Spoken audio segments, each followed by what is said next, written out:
আসসালামু আলাইকুম প্রিয় দর্শক। অন্য মঞ্চের আলাপ চাইতায় আপনাদের সকলকে আমন্ত্রণ জানাচ্ছি।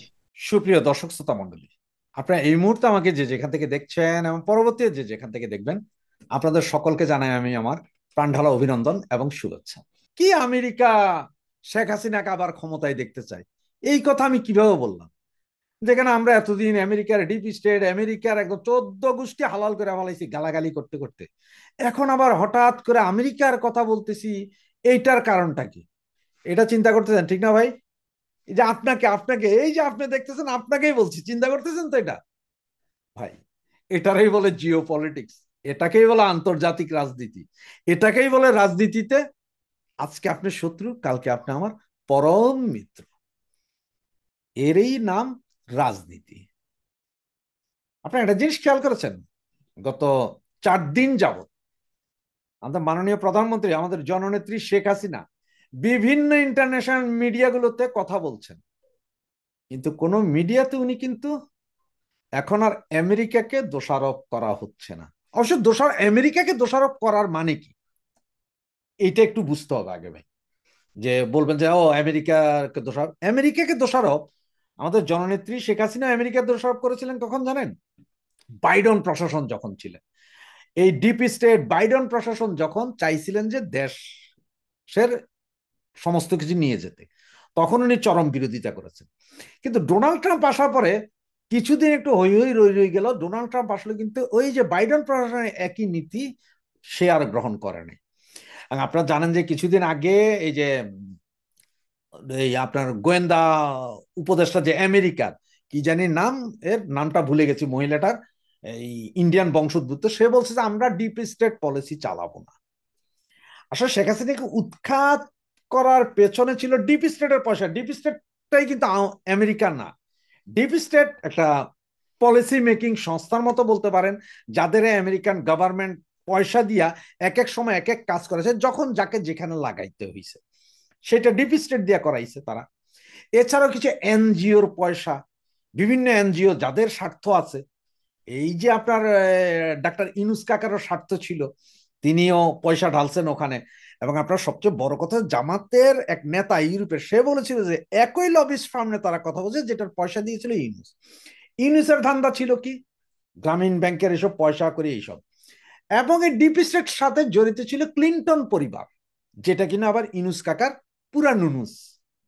হিলারি ক্লিন্টনের সাথে যে আসলে ইনুস কাকার কি কি আছে জানি না, তবে হয়তো এমনও হইতে পারে যে এই যে এই হিলারি ক্লিন্টন উনার জামাইতো আবার মনিকা লিউনেস্কির সাথে ভাইগা টেগা বহুত আকাম কুকাম করছিল, হয়তো তখন মন দিল খারাপ ছিল হিলারির। হিলারির হয়তো তখন ইনুস কাকা চাইটা মাইটা দিছিল ভালো মতন উপর নিচ, সুতরাং উনি ইনুসের জন্য পাগল প্রায়। এটা বিদেশে এগুলো নর্মাল ব্যাপার। আপনারা আজকে ভাষা জ্ঞান নিয়ে কেউ বুদ্ধি দিতে আইসেন না, কারণ আজকে আমার খুব মেজাজ খারাপ এই ক্লিন্টন দের উপর। তো এরা মিলে যেটা করছিল সেটাই কিন্তু এখন বলছে।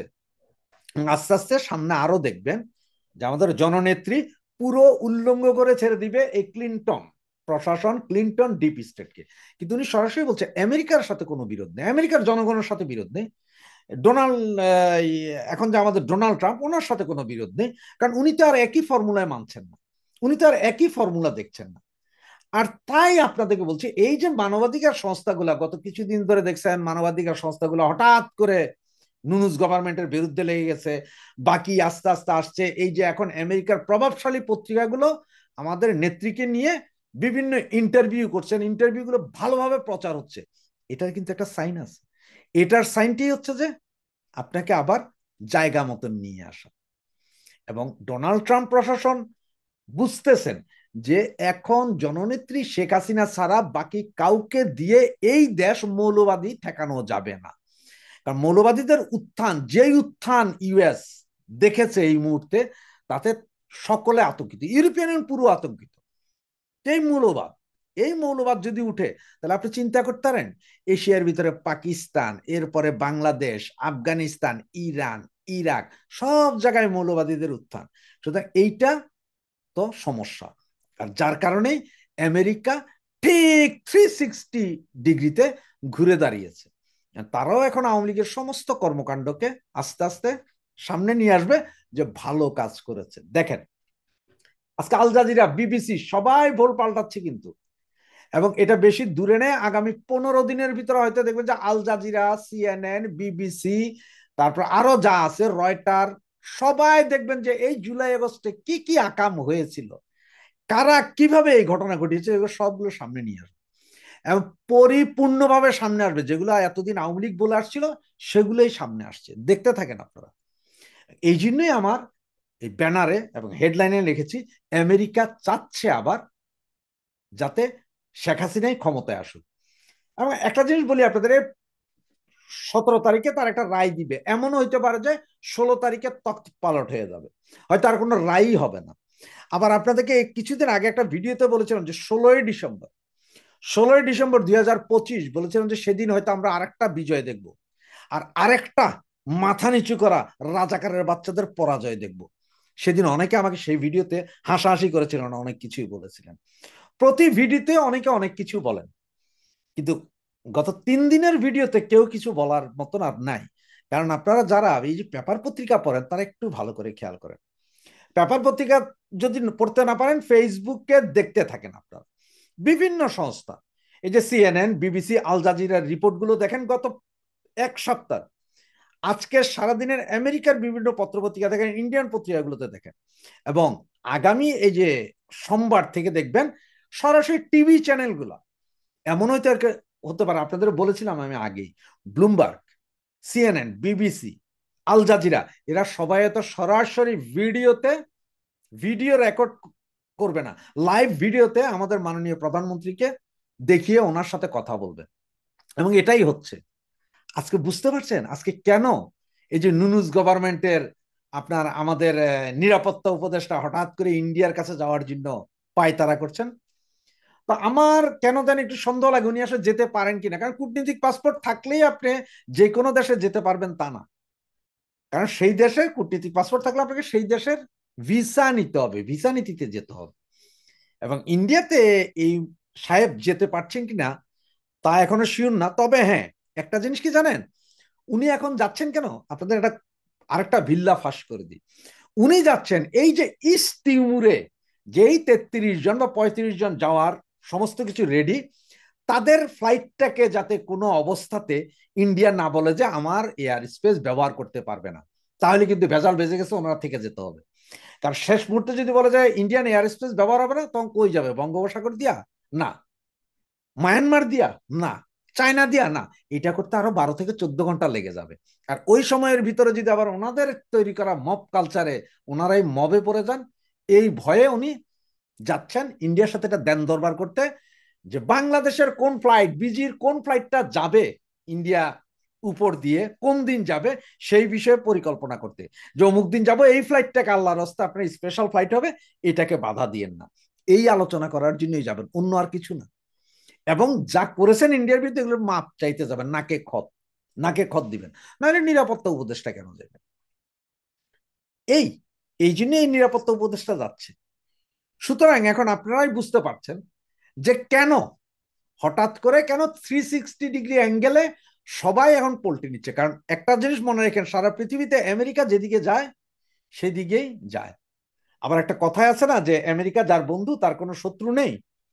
সুতরাং এই যে ইউনূস এতদিন বন্ধু ছিল, হঠাৎ করে এখন শত্রু হয়ে গেছে, বুঝছেন তো? কিন্তু আওয়ামী লীগ, আমাদের জননেত্রী শেখ হাসিনা, উনি বড় চালু জিনিস, উনি সব নখ দর্পণ উনি বুঝেছেন। এই যে ডোনাল্ড ট্রাম্প আসার পরেও এতদিন এতদিন সবাইকে খেলা দেখিয়েছেন, এই সেই, কোনো কথা বলেনি, আস্তে আস্তে এখন চেঞ্জ হচ্ছে। এবং হয়তো দেখতে পারেন যে কয়েকদিনের ভেতরে হয়তো ডোনাল্ড ট্রাম্প ওদের টুইট করে বসেছেন যে বাংলাদেশের বৈধ প্রধানমন্ত্রী শেখ হাসিনা, অন্য কাউরে চাই না। সুতরাং নুনুস গভর্নমেন্ট বড়ই জটিল অবস্থায়। এবং আপনাদেরকে আমি এটা গ্যারেন্টি দিয়ে বলতে পারি, আমেরিকা আবার বাংলাদেশ আওয়ামী লীগের পক্ষে, বাংলাদেশ আওয়ামী লীগের পক্ষে সবকিছুই ফাইনাল। পৃথিবীর 4টা শক্তিশালী দেশ আওয়ামী লীগের পক্ষে এই মুহূর্তে, আমেরিকার পলিসি আওয়ামী লীগের পক্ষে, ইন্ডিয়া 100%, রাশিয়া 100%, এছাড়াও আরো একটি রাষ্ট্র আছে যেটার নাম আপনাদেরও বললাম না, আপনারাই খুঁজে নিন সেই রাষ্ট্রটাও কোনটা।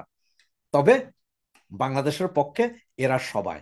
সুতরাং আওয়ামী লীগ ঘুরে দাঁড়াতে বা আবার রাস্তার উপরে দাঁড়ায় গলাবাজি করার সময় সর্বোচ্চ হয়তো 16ই ডিসেম্বর পর্যন্ত, মানে এই 16ই ডিসেম্বরের ভেতরেই আওয়ামী লীগ আসবে, নির্বাচন হবে না।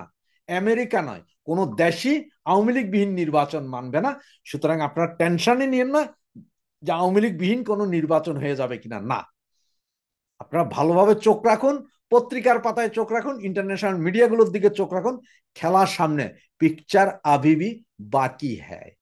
ভারতে অবস্থান করা সাবেক প্রধানমন্ত্রী শেখ হাসিনা কিছুদিন ধরে নিয়মিত সাক্ষাৎকার দিচ্ছেন আন্তর্জাতিক সংবাদ মাধ্যমে। অক্টোবরের শেষ দিক থেকে প্রায় প্রতিদিনই বের হচ্ছে সাক্ষাৎকার। পরিস্থিতি সামাল দিতে ভারতীয় দূতাবাসের প্রতিনিধিকে তলব করেও লাভ হয়নি।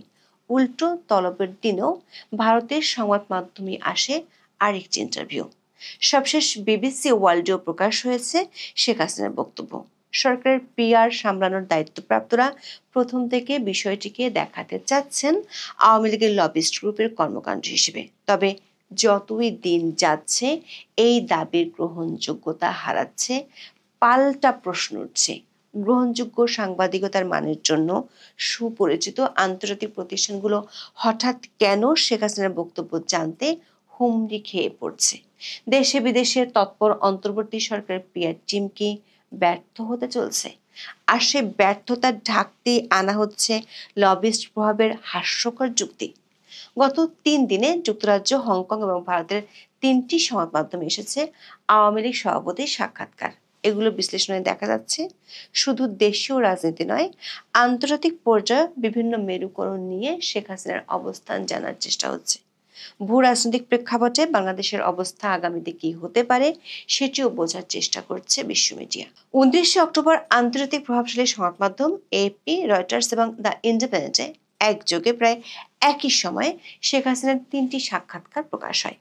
এরপর থেকে প্রায় প্রতিদিনই কোনো না কোনো বিদেশি মিডিয়া আসছে সাবেক প্রধানমন্ত্রীর বক্তব্য। প্রভাবশালী দ্য উইকেট ছাপা সংস্করণে প্রকাশ হয়েছে শেখ হাসিনার একটি লেখা। আবার ভারতীয় প্রভাবশালী বিভিন্ন সংবাদ মাধ্যম প্রকাশ হয় ইমেইলে নেওয়া একাধিক সাক্ষাৎকার। আকস্মিকভাবে এ ধরনের ঘটনায় অস্বস্তিতে পড়ে অধ্যাপক ইউনূস ও তার সরকার। শেখ হাসিনার সাক্ষাৎকারের সুনামি সামাল দিতে ব্যর্থ হয়ে আনা হয় লবিস্ট তত্ত্ব। ঘুরিয়ে পেঁচিয়ে বলা হচ্ছে আওয়ামী লীগের লবিস্ট ফার্মের কাছে বিক্রি হয়ে গেছে বিশ্বের সুপরিচিত বিভিন্ন সংবাদ প্রতিষ্ঠান। দর্শক, শেখ হাসিনার একের পর এক সাক্ষাৎকার প্রকাশ করছে বিশ্বের প্রভাবশালী মিডিয়া আউটলেটগুলো। তবে সরকারের পক্ষ থেকে কেবল ভারতীয় মিডিয়ায় বক্তব্য প্রকাশ বন্ধের বৃথা উদ্যোগ নিতে দেখা গেছে। শেখ হাসিনাকে ভারতের মূলধারার গণমাধ্যমের সঙ্গে সাক্ষাৎ ও মতবিনিময়ের সুযোগ বন্ধের আহ্বান জানায় ঢাকা। এজন্য 12ই নভেম্বর পররাষ্ট্র মন্ত্রণালয়ে তলব করা হয় ঢাকায় ভারতের ডেপুটি হাই কমিশনার পবন বাধেকে। ভারতীয় কূটনীতিককে অনুরোধ করা হয় তিনি যেন নয়াদিল্লিকে বাংলাদেশের পক্ষ থেকে শেখ হাসিনার গণমাধ্যমে প্রবেশাধিকার তাৎক্ষণিকভাবে বন্ধের অনুরোধ পৌঁছে দেন। তবে সেই অনুরোধ যে জলে গেছে সেটি কয়েক ঘন্টার মধ্যেই পরিষ্কার হয়ে যায়।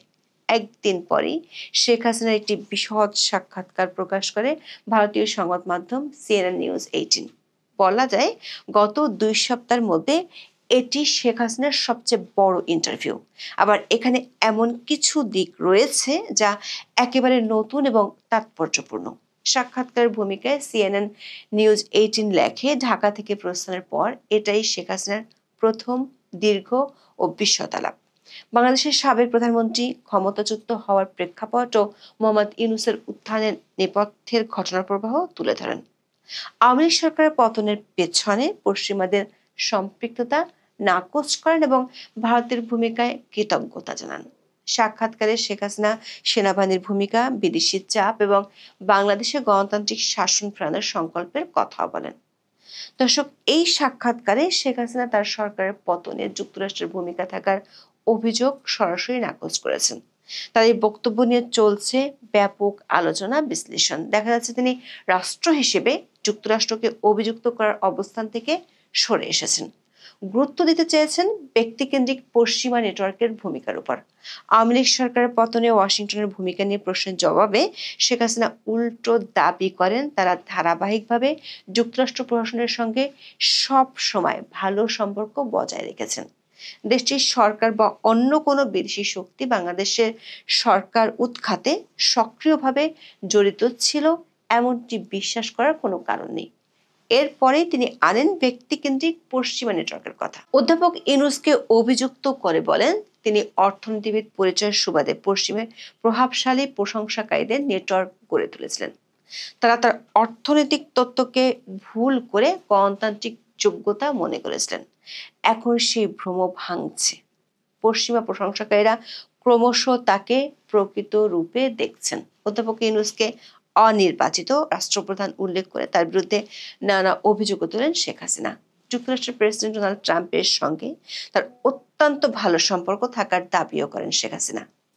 এই সাক্ষাৎকারে যুক্তরাষ্ট্রের সাবেক সরকার সংশ্লিষ্ট প্রভাবশালীদের দিকে অভিযোগের একটি ইঙ্গিত লক্ষ্য করা যায়। ডক্টর মোহাম্মদ ইউনূস পশ্চিমা সমর্থিত বেসামরিক মুখ কি না এমন এক প্রশ্নের জবাবে শেখ হাসিনা বলেন, অর্থনীতিবিদ হিসেবে আগের কাজের কারণে অধ্যাপক ইউনূস ক্যালিফোর্নিয়ার স্যালনগুলোতে জনপ্রিয় ছিলেন। এটি কোনো গোপন বিষয় নয়। তবে তিনি কোনো গণতান্ত্রিক রূপান্তরের প্রতীক নন কিংবা ব্যাপক সমর্থন নেই। পশ্চিমারা ডক্টর ইউনূসকে এখনো বন্ধুভাবাপন্ন মুখ মনে করলে প্রতারিত হবে বলেও দাবি করেন শেখ হাসিনা।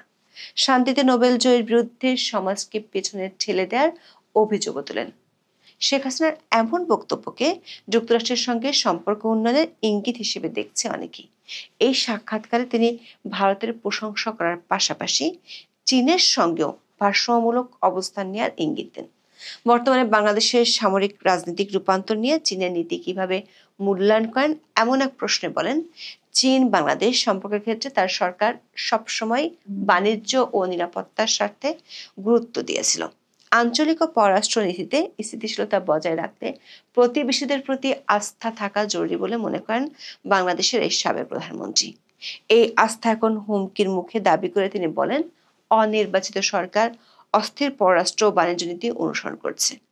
নির্বাচন ও জনগণের সমর্থনের মাধ্যমে একটি বৈধ সরকার এলে বাংলাদেশ আবার নির্ভরযোগ্য অর্থনৈতিক ও কূটনৈতিক অংশীদার হিসেবে নিজের জায়গা ফিরে পাবে। দর্শক, একই দিনে হংকং ভিত্তিক প্রভাবশালী সাউথ চায়না মর্নিং পোস্টে প্রকাশ হয় শেখ হাসিনার আরেকটি সাক্ষাৎকার। অত্যন্ত তাৎপর্যপূর্ণ সেই সাক্ষাৎকারের বেশিরভাগ জুড়ে ছিল বিদেশি নীতির প্রসঙ্গ। চীনের সঙ্গে বাংলাদেশের সম্পর্কের বিভিন্ন দিক নিয়েও প্রশ্নের জবাব দেন Sheikh Hasina. South China Morning পোস্টের প্রশ্ন ছিল এমন, চীন ও ভারত দুই দেশের সঙ্গে বাংলাদেশের কূটনৈতিক সম্পর্ক বজায় রাখতে আপনার কি কোনো ভূমিকা পালনের পরিকল্পনা আছে? জবাবে শেখ হাসিনা জানান, তিনি বাংলাদেশের কল্যাণ ও স্থিতিশীলতার উপর সর্বোচ্চ গুরুত্ব দিতে চান। এজন্য দুটি মহান দেশের সঙ্গে শক্তিশালী ও গঠনমূলক সম্পর্কের পক্ষে সোচ্চার থাকবেন। বলেন, আমি আগেও বলেছি, ভারত ও চীনের জন্য আমরা তখনই নির্ভরযোগ্য অংশীদার হতে পারবো যখন একটি বৈধ সরকার নির্বাচিত হবে। সেই সরকার সত্যি জনগণ ও তাদের স্বার্থের প্রতিনিধিত্ব করবে বলে তাদের প্রতি অন্য দেশগুলোর আস্থা ফিরে আসবে। যুক্তরাষ্ট্রের নতুন সরকারের সঙ্গে বাংলাদেশের বর্তমান সম্পর্ক নিয়ে কৌশলে জবাব দেন শেখ হাসিনা। একই সঙ্গে ডোনাল্ড ট্রাম্পের সঙ্গে নিজের ঘনিষ্ঠতার ইঙ্গিত দেন। বলেন, বর্তমানে ওয়াশিংটন ও ঢাকা সম্পর্ক নিয়ে আমি কিছু বলতে পারবো না, তবে আমি জানি আওয়ামী লীগের সঙ্গে যুক্তরাষ্ট্রের সব সময় ভালো সম্পর্ক ছিল। আমি নিজে প্রেসিডেন্ট ট্রাম্পের দীর্ঘদিনের সমর্থক, এটা প্রকাশ্যে বলে এসেছি। আবার ট্রাম্প ডক্টর ইউনূসের ভক্ত নন, সেটিও তিনি প্রকাশ্যেই বলেছেন। এই সাক্ষাৎকারের মাত্র একটি প্রশ্ন ছিল বাংলাদেশে আওয়ামী লীগের রাজনীতি নিয়ে। এর জবাবে তিনি আগামী নির্বাচনে দলের অংশগ্রহণের উপরে জোর দেন। দেখা যাচ্ছে সাম্প্রতিক সাক্ষাৎকারগুলোতে আন্তর্জাতিক সম্পর্ক এবং নির্বাচনে অংশগ্রহণের ইস্যুতে বেশি জোর দিচ্ছেন শেখ হাসিনা। অথচ প্রথম দিকের সাক্ষাৎকারগুলো ছিল অনেকটাই ব্যক্তি এবং জুলাই আন্দোলন কেন্দ্রিক। সবশেষ 14 নভেম্বর বিবিসি ওয়ার্ল্ড প্রকাশ করে একটি ইমেল সাক্ষাৎকার। সেখানে তিনি টানেন আন্তর্জাতিক অপরাধ ট্রাইব্যুনালে মামলা ও বিচারের প্রসঙ্গ। জুলাই আন্দোলনে আইন শৃঙ্খলা বাহিনীকে প্রাণঘাতী অস্ত্র ব্যবহারের নির্দেশ দেওয়ার অভিযোগ অস্বীকার করেন। একই সঙ্গে আইএসডিতে বিচার প্রক্রিয়া নিয়েও তোলেন প্রশ্ন। আগামী নির্বাচনে আওয়ামী লীগের অংশগ্রহণে নিষেধাজ্ঞা প্রত্যাহারের আহ্বান জানান শেখ হাসিনা। বিবিসির এই সাক্ষাৎকারটি প্রকাশ হয়েছে বিভিন্ন দেশের সংবাদ মাধ্যমে। যুক্তরাজ্যের প্রভাবশালী এই মিডিয়ার সাক্ষাৎকার শেখ হাসিনার প্রতি পশ্চিমা দৃষ্টিভঙ্গির পরিবর্তনের একটি ইঙ্গিত হিসেবে দেখছেন অনেক বিশ্লেষক। এমন অবস্থায় সংকট বাড়ছে অন্তর্বর্তী সরকার। অংশগ্রহণমূলক একটি নির্বাচনের দাবিতে সরব হচ্ছে একসময় অধ্যাপক ইউনূসের মিত্র হিসেবে পরিচিত অনেক বিদেশি ব্যক্তিত্ব এবং সংস্থা। প্রধান উপদেষ্টার প্রেস টিম অবশ্য কয়েকদিন ধরে দাবি করছে এগুলো সব লবিস্টদের কাজ। বিদেশি পিআর ফার্ম ও আইনি পরামর্শদাতাদের পিছনে বিপুল অর্থ ব্যয় করছেন শেখ হাসিনা। ব্যাপক জনসংযোগ ও প্রচারের জন্য লাখ লাখ ডলার খরচ করা হচ্ছে। এই অভিযোগ সঠিক হলে ধরে নিতে হবে আন্তর্জাতিক প্রভাবশালী সংবাদ মাধ্যমগুলো ডলার পাউন্ডের কাছে বিক্রি হয়ে গেছে। আপনাদের সাথে আমার অনেক বিষয় নিয়ে কথা হয়েছে। তো আমি যখনই কোনো ভিডিও আপলোড করি, বিশেষ করে আওয়ামী লীগ যারা করে, ছাত্রলীগ করে, যুবলীগ করে, অথবা যারা মুক্তিযুদ্ধের সপক্ষের মানুষ, শেখ হাসিনার পরাজয়ে, আওয়ামী লীগ সরকারের পতনে যারা মনে প্রাণে কষ্ট পেয়েছে এবং যারা আজকের যে দানবের উত্থান হয়েছে বাংলাদেশে, যে সাম্প্রদায়িক চেতনা বাংলাদেশের মানুষের জীবনকে তছনছ করে দিচ্ছে, মিথ্যা মামলা বাণিজ্য চলছে, রুল অফ ল এর কথা বলে আরবিটারি শাসন ব্যবস্থা প্রবর্তন করেছে, সেই রকম মানুষরা মানে তার বিরুদ্ধে যারা, তারা আমাকে প্রায় আমার ইনবক্সে একটি মেসেজ দেয় যে ভাই, আপনার কাছ থেকে আমরা একটা অ্যানালাইসিস শুনতে চাই যে বাংলাদেশ আওয়ামী লীগ কেন 24 আগস্টে এই যুদ্ধাপরাধী, স্বাধীনতা বিরোধী, সাম্প্রদায়িক গোষ্ঠীকে, এই মৌলবাদী গোষ্ঠীকে দমন করে ক্ষমতায় থাকতে কেন পারেনি, সে বিষয়টি নিয়ে। তো প্রথম আমি সিদ্ধান্ত নিয়েছিলাম, ভেবেছিলাম এই বিষয়টা নিয়ে আমি সরাসরি কোনো কথা বলবো না। তো অনেক দিন কেটে গেল, আমি দেখলাম আমার অগ্রজ অনুজ অনেকেই কিন্তু এটা নিয়ে কথা বলেছেন। এই বিষয়টি এখন আর কোনো গোপন বিষয় নয়, অথবা কোনো সিক্রেট কোনো ইস্যুতে এখন আর নেই। তাই আমি সিদ্ধান্ত নিলাম যে এই বিষয়টা নিয়ে কথা বলবো। তার ফলে আমি 10 জন পার্লামেন্ট মেম্বার, অন্তত 5 জন মন্ত্রী, 2 জন সচিব, কয়েকজন র্যাব সদস্য এবং আরও কিছু পলিটিক্যাল কর্মীর সাথে আমি কথা বলেছি। তাদের কাছে কথা বলে যে জিনিসটি আমি জানতে চেয়েছি, তাদের মতামতটা কী এবং তারা কি জানে, এবং মন্ত্রীরা কি জানেন, কর্মীরা কি জানেন, এবং সচিবরা কি জানেন, আর্মিরা কি জানেন, র্যাব কি জানেন। তারপর আমি যেই সিদ্ধান্তটি পৌঁছলাম, এই তথ্য উপাত্ত এবং গবেষণার ভিত্তিতে, এবারে আন্দোলনটি যখন শুরু হয় জুলাই মাসের শুরুর দিকে, তখন আন্দোলনটি হাইকোর্টের একটি রায়কে নিয়ে আন্দোলনটি শুরু হয়। হাইকোর্টের কোনো এক কাবিল জাজ তিনি বললেন যে প্রধানমন্ত্রী শেখ হাসিনা কোটা বিলুপ্ত করে যে পরিপত্রটি জারি করেছে, সেই পরিপত্রটি অবৈধ। তার মানেটা বোঝেন, তার মানে কোটা যেখানে ছিল সেখানেই আছে। তারপর সরকার ঘোষণা দিল যে না, আমরা এই কোটা ব্যবস্থাকে যেইভাবে পুনর্বিন্যাস করেছি সেটাই আমরা রাখব, যার জন্য সরকার উপরে অর্থাৎ সুপ্রিম কোর্টে আপিলও করলেন। পেন্ডিং একটা ব্যবস্থা, এবং সমাজে যেন কোনো এনার্কি সৃষ্টি না হয় তাই মানুষকে আশ্বস্ত করলেন যে আমরা আমাদের সিদ্ধান্ত থেকে ফিরে আসব না। কিন্তু সরকারের সেই কথা আন্দোলনকারীরা কানে নেয়নি, অথবা নানান কারণে তাদের নানান দিক থেকে ওই যে মেটিকুলাস ডিজাইন বলে, ওই ডিজাইনের অংশ হিসেবে তাদেরকে ব্যবহার করা হয়েছিল। তো ব্যবহার করতে করতে এমন একটা জায়গায় গেল, কিছু ইউনিভার্সিটির শিক্ষককে কেনা হলো। কাদের টাকা দিয়ে? আমেরিকার ডিপ স্টেটের টাকা দিয়ে। এটা কিন্তু এখন আর মানে কথার কথা না। আমেরিকার প্রেসিডেন্ট ডোনাল্ড ট্রাম্প তিনি কিন্তু বলেছেন যে এই বাংলাদেশে ডিপ স্টেট ইন্ডিয়ার মাধ্যমে 29 মিলিয়ন টাকা আর বাংলাদেশের ভিতর দিয়ে 21 মিলিয়ন টাকা, তার মানে 50 মিলিয়ন টাকা নয়, পাউন্ড, ডলার এখানে ঢুকিয়েছে। এই 50 মিলিয়ন ডলার কিছু ছাত্র নেতাকে কেনা হলো, আর্মিদের মধ্যেও একটা গোষ্ঠীকে এর আওতায় নিয়ে এসছে বলে আমরা শুনেছি। তারপর সচিবালয়ের ভিতরেও কিছু মানুষকে কেনা গেছে, সাংবাদিকের একটা অংশকে কেনা গেছে, দেশে বিদেশে যারা মিডিয়াতে কাজ করে তাদের একটা অংশকে কিনে গেছে। কেনার পর সেটা কিন্তু শেখ হাসিনা সরকারের এই যে ব্যর্থতার অংশ, সেই ব্যর্থতাটা এখানে। এই যে এত কিছু ঘটে গেল, গোয়েন্দা বাহিনী, ডিটেকটিভ, এনএসআই, সিআইডি, এইরকম যতগুলা সরকারের বাহিনী আছে, তারা কেউ প্রধানমন্ত্রীর কাছে এই খবরটি প্রপারলি পৌঁছাতে পারেননি।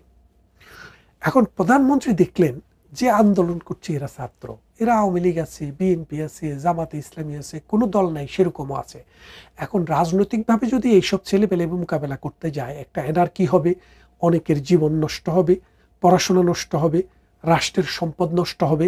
এর চাইতে বেটার কিভাবে অ্যাডমিনিস্ট্রেটিভ ভাবে এটাকে মোকাবেলা করা যায়। তো জুলাই মাসের শেষের দিকে, মানে শেষ সপ্তাহে, প্রধানমন্ত্রী দেখলেন যে বিষয়টা আস্তে আস্তে খুব খারাপের দিকে যাচ্ছে। যখন খারাপের দিকে যাচ্ছে, তখন প্রধানমন্ত্রী 3 বাহিনীর প্রধানের সাথে কথা বলছেন। বিশেষ করে আর্মির সাথে তিনি ডাইরেক্ট কথা বলেছেন। তা আর্মিকে উনি যেটা বললেন যে আমি কি রাজনৈতিকভাবে এটা মোকাবেলা করব, আমার কিন্তু সেই সামর্থ্য আছে, নাকি আমি আপনাদের মাধ্যমে সেটা জরুরি অবস্থা দিয়ে এইসব ছেলেবেলেদেরকে মাঠ থেকে উঠিয়ে ঝামেলাটা শেষ করব। তা এখন বিষয়টা আসেন, প্রশ্নটা এই জায়গায় যে আওয়ামী লীগ কি রাজনৈতিক শক্তির মাধ্যমে, যে গত 15 বছর থেকে 16 বছর থেকে তারা যেভাবে রাজনৈতিক শক্তিকে ব্যবহার করে এই মাঠটাকে দখল করেছে, রাজনীতিকে দখলে রেখেছে এবং রাষ্ট্রকে সামনের দিকে নিয়ে গেছে, সেই জায়গায় থাকবে, নাকি তারা এই আর্মি শক্তিটাকে ব্যবহার করবে? এমতো অবস্থায় আমি একজন রাজনৈতিক নেতার কাছে শুনেছি, যিনি প্রধানমন্ত্রীর কাছে যাওয়ার সুযোগ ছিল, তিনি বলছেন যে আমাদের একজন নেতা, তিনি প্রধানমন্ত্রীর পায়ের কাছে গিয়ে বসেছেন, পা ধরেননি, পায়ের কাছে গিয়ে বসেছেন যে নেত্রী, আপনি শুধু হুকুম দেন, আমার ঢাকা শহরের চারপাশে 21টি আসন থেকে আমি যদি 50,000 লোক করে আনি, তাইলে 10-11 লাখ মানুষ আমার এখানে জমা হয়। তারপরে নারায়ণগঞ্জ, গাজীপুর, মুন্সিগঞ্জ এবং এই সারাউন্ডিং কুমিল্লা, এইসব অঞ্চল থেকে যদি প্রত্যেকটা এমপি 10,000 5,000 করে মানুষ আনে, ঢাকা শহরের জায়গা হবে না। এইসব ছেলেপেলেরা যারা মাঠে আছে, মাঠ ছেড়ে ছেড়ে তো পালাবেই, ঢাকা শহর ছেড়েও পালাবে তারা। কারণ আওয়ামী লীগের পলিটিক্যাল যে স্ট্রেংথ, আওয়ামী লীগ, যুবলীগ, ছাত্রলীগ, স্বেচ্ছাসেবক লীগ এবং মহানগর আওয়ামী লীগ, ঢাকা উত্তর, ঢাকা দক্ষিণ, ঢাকার মেয়র, সব কিছু মিলিয়ে লক্ষ লক্ষ মানুষের সমাবেশ করা সম্ভব। এবং সেই নেতা গিয়ে বললেন, নেত্রী, আপনি আমাদেরকে নির্দেশ দেন, আমরা আমাদের মাঠে আমাদের রাজনৈতিক শক্তিটা প্রদর্শন করি। এদিক থেকে নেত্রীকে আর্মি থেকে বলা হলো, আপা, এইটা নিয়ে আপনি কোনো সমস্যা হবে বলে আমরা মনে করি না, আপনি কোনো চিন্তা করেন না, এইসব পোলাপানেরা আমরা একদম ইজিলি বাড়িতে পাঠায়া দেব, আপনি এসব রাজনৈতিক শক্তি ব্যবহার করবেন না, আমরা আমাদের শক্তিটা ব্যবহার করে এই মাঠ ক্লিয়ার করে দেব। আর যেহেতু সুপ্রিম কোর্টের মাধ্যমে অলরেডি এটা ডিসাইডেড, এটা তো আর কোনো ইস্যু না। তাহলে দেখেন, একদিকে আর্মি প্রধানমন্ত্রীকে আশ্বস্ত করলেন যে তারা যে কোনো মুহূর্তে এই ছেলেমেয়েদেরকে মাঠের থেকে বাড়িতে পাঠাই দিতে সক্ষম।